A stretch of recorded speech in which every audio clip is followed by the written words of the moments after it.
Ha llegado ya el momento de abrir nuestra tertulia quincenal dedicada a las humanidades. Muchos os habréis dado cuenta de que en la confluencia de la Gran Vía de Bilbao con la calle Diputación se alza una figura en bronce de John Adams, el segundo presidente de los Estados Unidos de Norteamérica.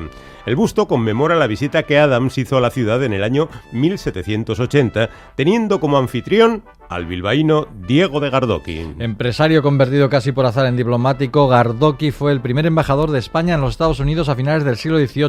Una personalidad histórica muy interesante que apetece evocar ahora que cunden las dudas sobre las relaciones que el nuevo presidente de la primera potencia mundial vaya a mantener con el resto de los países. Por eso hemos invitado a una persona que sabe mucho sobre Gardoqui y que nos va a presentar ya nuestro contacto en Eusko Ikaskuntza, Juan Aguirre. Arratsaldeon, Juan. Arratsaldeon, Quique compañero. Félix, yo creo que ya le conocéis porque la habéis tenido que entrevistar en ocasiones anteriores, Pues supongo. sí. Porque claro, nuestro invitado de hoy es un hombre, un autor con una fecunda labor investigadora en temas de historia, arte, cultura, con una bibliografía muy amplia que abarca desde biografías sobre personalidades del país hasta temas culturales, históricos o jurídicos. Se trata de Alfonso Carlos Saiz Valdivielso, doctor en Derecho y periodista titulado. Ha ejercido como profesor titular de Derecho Constitucional en la Universidad de Deusto hasta que se jubiló hace unos años y es académico correspondiente de las Reales Academias de Bellas Artes de San Fernando y de Ciencias Morales y Políticas. Y como ha señalado, pues es un especialista en Diego María de Gardoqui, puesto que a él le ha dedicado una biografía publicada hace algunos meses, Diego de María de Gardoqui, Esplendor y Penumbra, en la colección Bilbaínos Recuperados de la editorial Muelle de Uribitarte. Saludamos a Alfonso Carlos. Hola, buenas tardes. Buenas tardes, Félix. ¿Qué tal? ¿Cómo andamos? Bien, ¿y tú? Bueno, encantados de recibirte en nuestra casa. Y yo encantado de que tengáis la delicadeza de entrevistarme. Bueno, hay un motivo, que es Diego María de Gardoqui. ¿Te parece que situemos a grandes rasgos los orígenes familiares de este hombre? Estupendo. Pues cuéntanos. Bueno, pues vamos a ver, su padre era don José de Gardoqui y Meceta, era un comerciante, digamos que de los comerciantes situados cerca de la élite comercial de Bilbao, pero no propiamente élite, que desempeñó cargos importantes dentro del consulado de Bilbao, llegó a ser cónsul, y por otra parte se le tuvo muy en cuenta a la hora de reformar las ordenanzas del consulado de Bilbao del año 1737. De tal forma puede decirse que este hombre, que ya comerciaba con las colonias ultramarinas de la Gran Bretaña, es decir, con las colonias norteamericanas, pues casó con Simona de Arriquíbar y Mezcorta, nada más y nada menos que hermana de don Nicolás María de Arriquíbar, el gran economista y quizás uno de los fisiócratas más distinguidos de su época. De tal manera que los orígenes familiares son los de un comerciante y los de una mujer que estaba muy dedicada a lo que hoy se llama tareas del hogar y que estaba emparentado lógicamente con uno de los hombres más influyentes del mundo económico de la villa. Buenas tardes, Alfonso. Buenas tardes, Juan. Entonces, claro, Diego de Gardoqui, lógicamente, estaba destinado a heredar el negocio familiar, la Casa Gardoqui, sí, de comercio ultramarinos en Bilbao. Exacto. Y para formarse, su padre, siendo todavía un chaval muy joven, 14 o 15 años, le envió a Inglaterra para aprender inglés y formarse en las técnicas comerciales. Sí. Pero a partir de cierto momento, posteriormente volvió a Bilbao, tuvo responsabilidades en el ayuntamiento, en el consulado, pero a partir de cierto momento su rumbo cambió y del comercio saltó a la diplomacia y a la política. Yo te quería preguntar, ¿esto era algo común en aquella época o era un rara avis en este sentido? Y en todo caso, ¿cómo se produjo este giro en su carrera? Bueno, vamos a ver. Los comerciantes distinguidos, como comentaba antes con Félix, los comerciantes distinguidos de la villa, de alguna forma tenían que ver bastante con la política local, eso sí. ¿Por qué? Pues porque, hombre, unos eran regidores, otros eran cónsules. En cualquier caso, tanto el consulado como el ayuntamiento de la villa no dejaban de estar instalados en una sintonía política. Por lo tanto, digamos que el comercio y la política en Bilbao, no en otros lugares, sí que tenía que ver bastante con esto que me estás preguntando. De todas formas, indiscutiblemente, él tenía un plus, Diego María, el plus que suponía el haber estado 5 años en Inglaterra. Claro. y el saber inglés. Claro. Lo cual ayuda mucho. En aquella época y más en aquella época claro, en la que inglés hablaba muy poca gente. Claro. Oye, como hemos dicho antes, uno de los padres fundadores de los Estados Unidos, John Adams, que más tarde accedería a la presidencia en sustitución de George Washington, vino a Bilbao en 1780 invitado por Gardoqui. Alfonso Carlos, ¿qué buscaba Adams entre nosotros y qué relación tenía con nuestro país? Vamos a ver, yo no creo que... Vamos a ver, no estuvo invitado por Gardoqui. Él cayó en Bilbao porque quiso hacer un recorrido por el norte de España y como le había fracasado la goleta que le llevaba de viaje por la costa cantábrica para acabar en Francia, y como tardaban en arreglársela, entonces él decidió, era un hombre que era muy inquieto, y decidió hacer un recorrido por toda la cornisa cantábrica, pensando, eso sí, que iba a recalar en Bilbao.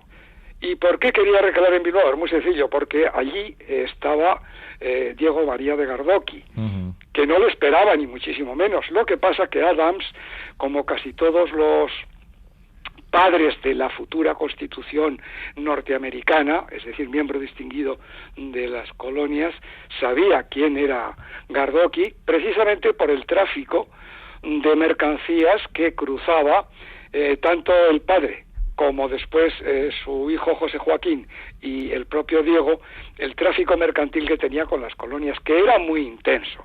Es decir, él traía productos de allí y mandaba productos allá. Esto lógicamente se conocía mucho por Adams, y se sabía, por otra parte, Adams tenía mucho conocimiento de que cualquier contacto que se quisiese tener en España tenía que pasar por Bilbao. Y lógicamente pues preguntó por Gardoqui y se pasó 3 días maravillosos con él. Y en esa misma década, en la década de los 80, Gardoqui fue como cónsul general a Inglaterra, y a su vuelta, en 1785, es destinado a los Estados Unidos, primero como encargado de negocios, era una figura un poco así, todavía no muy definida, y más tarde... era lógico, porque para ser embajador tenía que haber correspondencia con la otra potencia, y en cambio no había más que un encargado de negocios norteamericano. Entonces, lógicamente, el cargo con el que fue Gardoqui allí fue el de encargado de negocios. Ahora bien, era encargado de negocios plenipotenciario. ¿Esto qué significa? Que tenía rango de embajador. Y allí permaneció 13 años, hasta 1798. Es decir, que este hombre tuvo que vivir, y de alguna manera participó en la fase constituyente de los Estados Unidos, una época históricamente apasionante. Alfonso, yo creo que sí. ¿Qué destacarías de aquella etapa de su vida? Bueno, vamos a ver, por de pronto él llega de embajador, él se instala en Nueva York, que era donde en realidad estaba la metrópoli política, es decir, lo que fue Washington posteriormente, pues no tenía nada que ver con aquella historia. Lo que hace Gardoqui es, vamos a decir que informarse, que este es un tema muy periodístico también, informarse de lo que sucede en Norteamérica. ¿Y qué es lo que sucede en Norteamérica? Pues que están haciendo un mundo absolutamente nuevo que no tiene nada que ver con Europa y que se está gestando en Filadelfia, en una convención, lo que va a ser la futura Constitución de los Estados Unidos de América. Lógicamente, un hombre que va con una misión diplomática, lo que tiene que hacer es estar ojo a visor y tener una buena información. ¿De dónde viene la información de lo que está sucediendo en Filadelfia? Pues hombre, él tenía, vamos a decir que entre comillas, muchísimos espías en aquellos lugares por una razón, pues porque tenía muchos amigos que eran sus corresponsales en el tráfico mercantil con aquel país, ¿no? Y entonces él estaba permanentemente informado de qué es lo que se estaba discutiendo en cada momento en la Convención de Filadelfia. Y fíjate qué importancia tendría la labor de Gardoqui, que en la Convención de Filadelfia no entraba nadie fuera de los futuros padres de la patria. Nadie. ¿Qué pasaba? Que tenía algún informador indiscutiblemente que le estaba diciendo lo que se cocía en la convención y que él inmediatamente mandaba a Florida Blanca. Bueno, tú pones en boca de Gardoqui una declaración muy interesante, que España perdió una oportunidad histórica para ubicarse en el concierto de las naciones, porque durante el proceso de independencia de los Estados Unidos ni se comprometió con los ingleses ni se amistó con los americanos. O sea, una chapuza, ¿no? Pues sí. Vamos a ver, esto es una opinión muy personal que luego, posteriormente a haber escrito el libro, curiosamente, pues la he podido contrastar con algunos historiadores que se ocuparon mucho del periodo de Carlos III y de Carlos IV, ¿no? Vamos a ver, ya mi opinión es que España podía haber hecho dos cosas.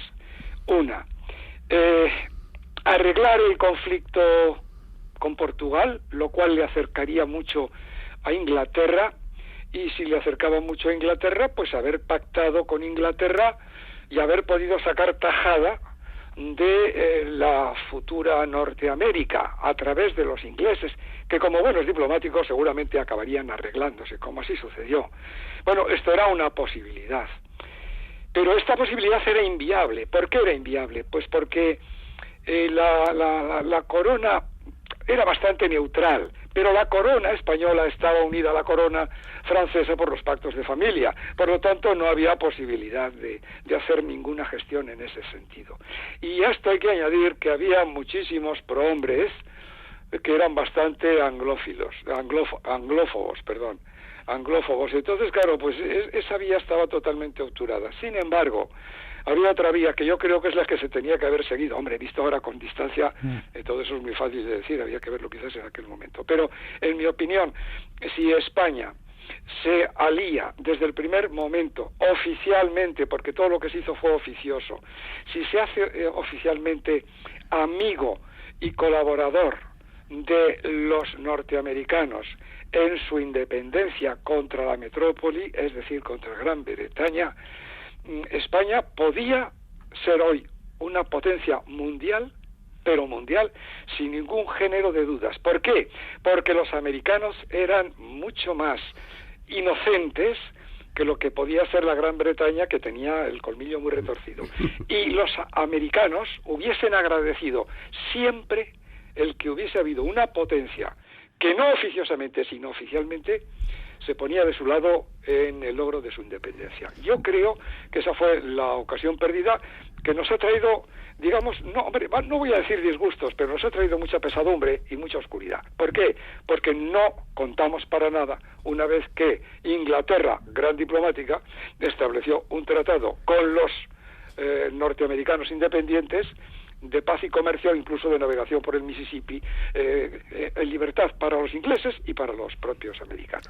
Una pena. Sí, en cualquier caso hay otras anécdotas, que no tenemos tiempo de hablarlos, pero una paradoja es que uno de los bilbaínos más relevantes de toda la historia no tiene ningún recuerdo en Bilbao, lo tiene curiosamente su hermano, el cardenal Gardoqui, mientras que en Filadelfia se le honra con una estatua. Pero bueno, no podemos seguir adelante, se nos acaba el tiempo. Alfonso Carlos Saiz Valdivieso. Pues bueno, son cosas de la vida, ¿no? Sí, bueno, igual algún día le ponen algo, una calle o una estatua. Que no. Recordamos que el libro es Diego María Gardoqui, Esplendor y Penumbra, de Alfonso Carlos Saiz Valdivieso, en la colección Bilbaínos Recuperados de la editorial Muelle de Uribitarte. Muchas gracias, Alfonso, y hasta cuando quieras. Muchísimas gracias y un fuerte abrazo. Juan, venga, hasta dentro de 2 semanas. Hasta dentro de 15 Agur. Agur.